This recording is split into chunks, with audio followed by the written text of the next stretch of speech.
This is Dr. Rick Greene, and today it's my privilege to host one of our video interview series commemorating the 100th anniversary of the Commission on Cancer.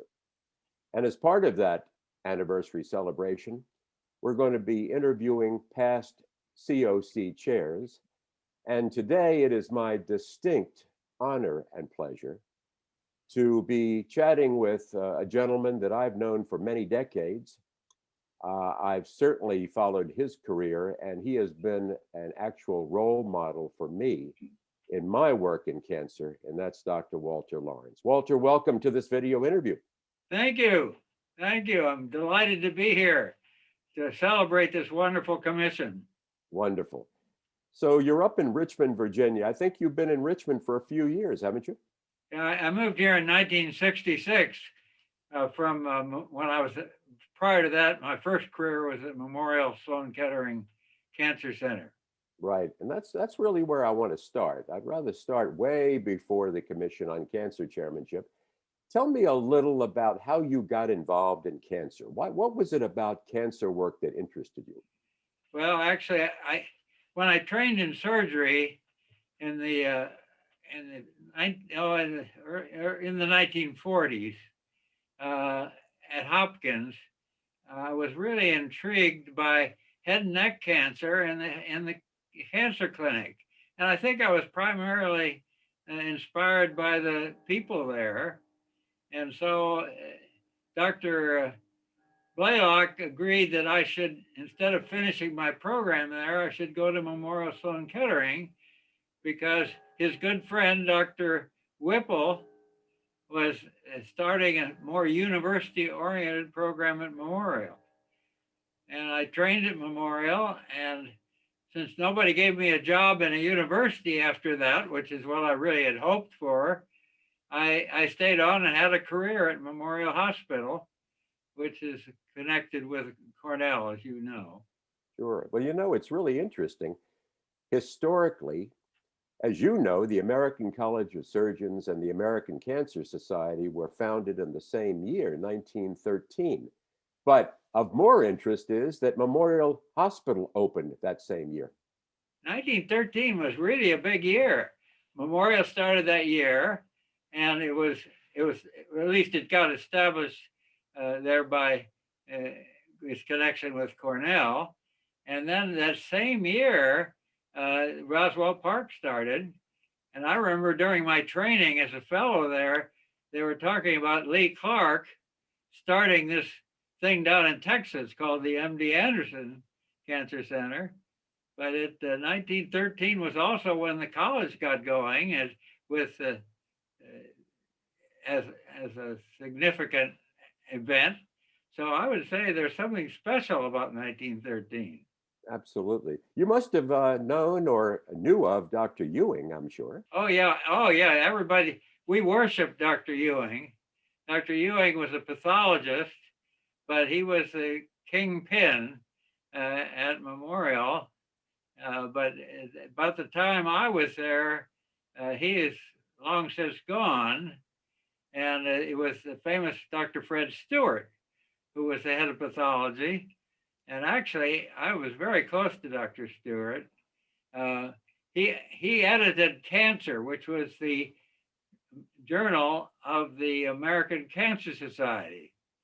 And he decided he needed a clinician, so he asked me to be his assistant editor. So I was very much involved with Dr. Ewing's successor, which was Dr. Fred Stewart. Well, of course, your association with Dr. Ewing is really because the Ewing Society started, which became the Society for Surgical Oncology, which you became president of.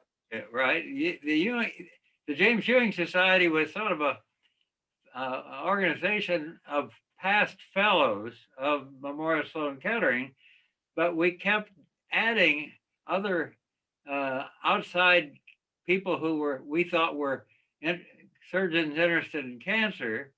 And that's when the idea came across to change it from the James Ewing Society, which included non-surgeons, incidentally, medical oncologists, radiation oncologists, but we were the dominant group because surgery was the dominant treatment of cancer in those days.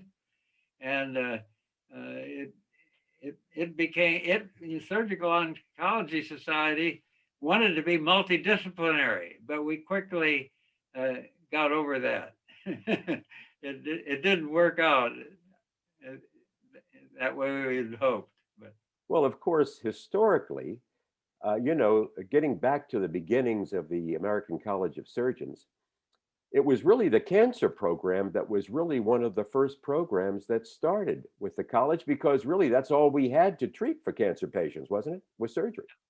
yeah, well, when you think about it, surgery really was the only treatment, and those places that had cancer centers had radiation, but very primitive radiation, and it was the same doctor who did the surgery did the radiation, Dr. Hayes Martin and others at Memorial did their own radiation. And actually, when I trained there as a fellow, we had training in radiation therapy as well as surgery, although it was a minor aspect of it. So I think it's interesting how the whole thing evolved. Even medical oncology was relatively weak at the time I moved there, and I moved to Memorial around 1950. So Right. So fast forward a few years then, after your Memorial experience, how did you first get involved with the Commission on Cancer? Tell us about that. well, actually, I became a fellow at college in 1957, but I never even heard of the Commission on Cancer. But it was really the Committee on Cancer there in the college anyway. About the time I moved out of Memorial to a university setting here in Virginia, which was in the mid 1960s, was really about the time that the Committee on Cancer at the college became the Commission on Cancer. And you'd say, what's the difference? Committee, commission, what's the difference? Well, it was actually, when it became a commission, is about the time that it began to incorporate in its structure many other organizations. So that was about the time not only cancer treatment became truly multidisciplinary, but our committee, which was now a commission at the college, was a multidisciplinary outfit with many other organizations, non-cancer organizations. And of course, for a long time, one of the biggest ones to join early on was the American Cancer Society, because they've been partners for years in a lot of activities. And my involvement in the commission really came when, as soon as I entered this university environment, I wanted to get one of their approved cancer programs, which was one of the new ideas at the time in the Committee on Cancer and the Commission on Cancer. And I remember so well being reviewed by a very delightful old guy by name of Andy Mayer, who was the reviewer and was actually one of the key guys in the original Commission on Cancer. And I was really sort of struck by the fact that they even questioned anything we did, because when I came from Memorial, I thought we were the leaders and knew everything about cancer. And of course, I learned a lot from Andy on this. Once, the reason I wanted a program was it gave you prestige. This was a new idea of this cancer program in universities. And so I wanted to, in my new university appointment, I certainly wanted to have prestige. And so, of course, I was so pleased a few years later when, because we did have a separate surgical oncology program and an approved program, I was asked to be on the commission. I was honored to be on the commission. So and as you went up into the commission, of course, I know that one of your first major responsibilities was you chaired the accreditation committee. Yeah, well, actually, although the commission had many features and obviously had many advantages, cancer education, the liaison fellows, the forerunner ideas that became finally the cancer database. I think the main advantage of this Commission on Cancer was the development of approved cancer programs, because that brought the level of cancer, the top ideal level of cancer, right down to the community level around the country. And so I was tickled pink when I got on the approvals committee, because I thought that was probably the most important feature of the commission. And then I just sort of inherited the chairmanship of it after a while. I think it was a great experience for me. I enjoyed it. Well, it's wonderful. And I followed your lead, because I thought the approvals committee, of course, we don't even call it the approvals committee anymore, but that was probably one of the most important committees, because we brought hospitals into the fold, right? Right. Well, it brought hospitals in the fold, and some of the other committees, like liaison fellows, facilitated that. And actually the thing that I was so proud of once I got involved in the Commission on Cancer was that not only the fact that it was quickly became multidisciplinary, probably as soon as any other organization there is, and it also had a number of devoted people in the College of Surgeons that really made it, that I admired tremendously. People like Rosemary Clive and David Winchester and Ollie Beers and of course the people before this time that had so much to do with it were also my heroes, like Murray Copeland and Lee Clark. Incidentally, Lee Clark, who started the MD Anderson Hospital and was a big key feature in the American College of Surgeons on the Committee on Cancer prior to this commission formation, was actually a graduate of our school here in Virginia at the was called the Medical College of Virginia. We have many connections, and I was so proud when we could invite him to join us down here in Virginia when we dedicated our new Massey Cancer Center some years ago. That's a beautiful piece of history. So you went on to become chair of the commission in 1979. It's sort of interesting to me, that's the same year you became president of SSO. Yeah, it was sort of complicated to have those two jobs at the same time. Fortunately, my American Cancer Society president didn't come till later, so it wasn't that too much of conflict. But it all meshed together. All these organizations had similar goals, but I always thought the commission is the one that was really the one that had the broadest goal in terms of the multidisciplinary approach to cancer. Well, I loved the articles that you authored in the bulletin of the college during those years. And I learned something really extremely interesting in one of those articles, that it was only in 1981 that we started charging for surveys for the college.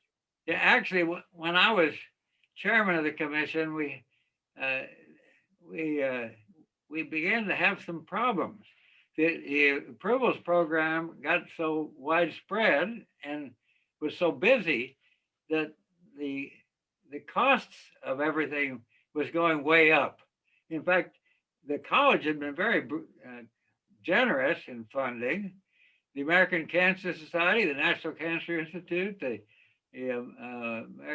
Committee on Staging, all of them had provided grant money to help with this widespread approvals program that was part of the Cancer Commission, but it was costing us too much.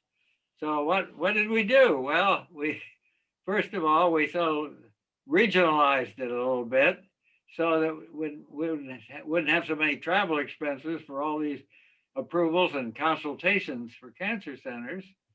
Then, although we've received grants up to that time from outside organizations, we sort of asked for more money from the American Cancer Society and others, and National Cancer Institute, which they generously did. And then we began to, for the first time, charge hospitals for the consultations on this approvals program process and their approvals. And of course, it was a bargain when you get down to it. So it was very easily forthcoming, but it was a little uncomfortable. The other thing that was uncomfortable when I was chairman of the commission was that the commission hadn't been multidisciplinary that long. It had many organizations, more than half of the organizations forming the commission were non-surgical. But the fact is that wasn't widely known. So when we tried to, quote, sell this approved cancer program to some communities, by this time, the other disciplines began to act like, hey, the surgeons are trying to tell us what to do. So one of my other big challenges is really letting everybody know that although the Commission on Cancer started in the American College of Surgeons, it was the surgeons were the minority in the commission, and this was truly a multidisciplinary activity. That was beautiful. That's actually a message that I learned from you that I've carried into being a site visitor over the many years. I try to tell hospitals that. That's beautiful. Yeah, you did a lot of good things as on this whole thing as a surveyor and consultant and everything else. So I always connect you with this advisory committee or this approvals committee type activity. You've been so active. Well, I stand on the shoulder of giants, of course, and I'm speaking to one of them. Let's fast forward a few years, because then you were ascending to the heights of the American Cancer Society. You became president of the American Cancer Society in 90 or 91. And I wanted to ask you, was it the linkage to the commission that heightened your interest in the Cancer Society, or vice versa? No, actually, I always claimed I worked for the American Cancer Society when I was at Memorial, because I was assistant editor of the journal that they put out called Cancer. But actually, I didn't know anything about the American Cancer Society at all until I hit my community. As soon as I hit this community in Virginia, American Cancer Society in Virginia was very strong, and I got recruited immediately because I was from a cancer hospital by Mr. Bernard Woodall, who was a real leader in the American Cancer Society here in Virginia. And so my Cancer Society involvement was really by being recruited, and I really saw its great advantage. I didn't realize that it even had a big role in the commission and in the American College of Surgeons cancer activities before that. But it really became really an important part of my life here in Virginia. And so as things went along, and then one of my fellow trainees and colleagues at Memorial for many years was the surgical or the clinical doctor for the American Cancer Society nationwide, Art Holub. You may have remembered him, and we were very close. We were very close, even in our training and later on as attending surgeons at Memorial Sloan Kettering. Now, one of the programs, of course, that the Cancer Society has supported for the commission has been the CLP program over many years. Oh yeah, well the American Cancer Society, it started as American Society for Control of Cancer, but and actually some of the early people in that society were Memorial Sloan Kettering people, like Frank Adair, who trained me at Memorial, was active. Of course, Mrs. Lasker took over about the mid-40s, because it was clear that the American Cancer Society in the early days was too dominated by doctors. And Mrs. Lasker has decided to get the public more involved. So that's why the American Cancer Society is a sort of a joint project of doctors who play a smaller role than the true public. Now, Mary Lasker was probably one of our patron saints in this whole business of the American Cancer Society. Absolutely. So tell me a little of what you've been doing in the last few years. What is your interest these days? Well, when I came to Memorial, I came here with the idea of starting a surgical oncology division in surgery, because there never had been one in a university. The universities weren't so focused on cancer as categorized cancer centers. So we had the first surgical oncology division in the country here. And I was sort of proud of it. And as a matter of fact, that's probably my major accomplishment in life. But as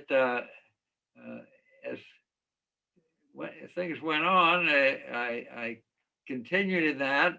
For a while, I was chairman of surgery when Dr. Hume died. He was the famous kidney transplanter, because I was his vice chairman, and so I became chairman a couple of years in the interim. But about the time we ended up, I started one of the NCI cancer centers. And I was one of the first surgeons. Bill Shingleton at Duke, I think, was one of the first surgeons. Then later on, most of the directors of cancer centers weren't surgeons, but they conned me into doing that here. And I did that for about 15 years. And then at that time, when I got to be 65, and the rules here were you had to quit running things, which was really sort of a relief. I could then just have fun. And so from then on, the dean right away made me head of the admissions program for about 15 years. And I started working at our VA hospital, which is the McGuire VA Medical Center, which is affiliated with our school, because they didn't have quite as much cancer support out there. And I did that until I kept doing that for quite a few years. And then a couple of years ago, I decided maybe I was getting old. And so now I just go out and teach medical students there once a week, and pontificate a little bit at conferences. But I don't work in the clinic out at the VA hospital anymore. I quit that about a year and a half ago. And I think it's about time, because, when you get to be my age, you begin to forget things. And I thought I was getting a little behind in my reading sometimes. So right now I just enjoy teaching medical students and trying to act important sometimes. Well, Walter, I don't think you've forgotten very much. I want to ask you before we close, we're in the middle of this pandemic with this virus, as we beginning to celebrate our 100th anniversary of the commission. And we've all used, as we're using today, virtual formats. We've used telehealth. What are your concepts of that? Has that been helpful to you at this stage in your career, using these types of virtual formats? Well, actually, the telehealth was started some years ago by one of our former chairmen, actually, before he came here. I never really had any real contact with using telehealth as a clinical care activity. I am very impressed myself, since we've had the COVID problem, of the virtual, the tele conferences, the virtual conferences. I attend all those now at our school. We have our M&M conferences, our general surgical conferences, our multidisciplinary tumor board, our multidisciplinary GI conference. And so actually in my old age, that keeps me busy here at home, going to conference and interrupting and telling them some old facts that some of them forgot. But I also, at the same time, must admit, I'm learning that they've got a lot of new gimmicks that I haven't caught up with yet. But Right. I think that virtual conference approach, although in some ways it's not quite as good as face to face, it is amazing how much it's helped during this very difficult time. Well, And getting back to your accreditation and approvals life, as you know, we're even doing our surveys, our site visits by virtual formats. yeah, yeah, yeah, that, and it interviewing candidates for new jobs is done that way too here. And unfortunately, I bugged out on that one. Well, Walter, you're an absolute treasure. Thank you. I'm just honored that you would interview me for this special anniversary, because I admire this commission so much, and I think it's, when you stop to think about it, as I mentioned before, almost all the organizations, the surgical oncology organization, the medical oncology one, of which I'm a member, ASCO, the radiation oncology one, of which I'm an honorary member, ASTRO, all started off hoping they could be the multidisciplinary organization, because we all know that the ideal treatment of cancer is actually multidisciplinary. And the only one that's really stayed multidisciplinary this whole time is this Commission on Cancer. And we truly, I must say, they truly have been the only remaining and really effective multidisciplinary organization that deals with the cancer problem. Well, so that's why I'm as proud of them. as we celebrate this milestone in the Commission on Cancer, I think it's easy to say that you have led the way. You've been the foundation of what we've done today in the commission, and I applaud you. Oh, I'm just a follower. The Murray Copelands and the Lee Clarks and all those, Ben Bird from Tennessee. There are a bunch of people that were my heroes in the old days, and they're the guys that started it. We just carried on, guys like you and me, and I think we were honored to do so. Well, you stay well. It's been such an honor and a pleasure to interview you today for this program. Oh, well, thank you. I'm honored that you think to interview me. And it's good to see you again, Rick. Stay well.